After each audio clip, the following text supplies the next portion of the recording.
Another window that we have to configure is the settings window, which you see right in front of you here. There are settings that are grouped by symbol type. So you have settings for stocks, settings for futures, and settings for Forex.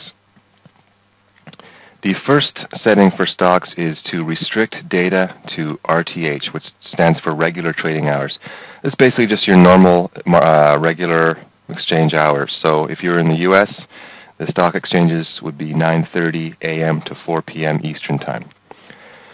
So why would you want to restrict data to regular trading hours? Well, it's a matter of preference. Some traders like to have their indicators on their charts only use regular market hours. Some traders want to use all available trades, so they want to include pre-market and post-market into their indicator values. So if you do want normal market hours only, then you would check this box. If you want all available data, you would leave this unchecked. Restrict execution to regular trading hours for stops and rule-based targets and stops. This one is quite important because if you're an equities trader in the U.S., you know that during pre-market and post-market, liquidity is extremely low, and if you execute a market order during this time, you can get quite a bit of slippage and some unfavorable prices. So this is checked by default. You can set a start time and an end time. So the default, again, is U.S. 9:30 a.m. to 4 p.m.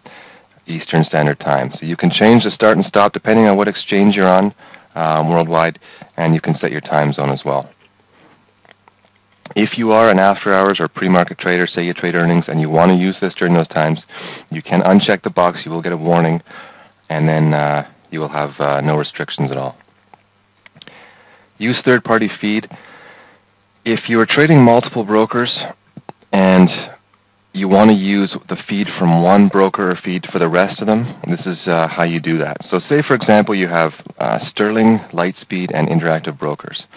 Well, while Trailbot and TradeLink can support the use of a large number of brokers and feeds, most of them don't provide historical data, and we need historical data to calculate our moving averages and other indicators.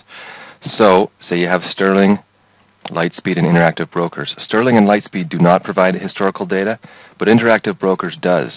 So therefore, I want to use the data from Interactive brokers and apply it to all of my accounts.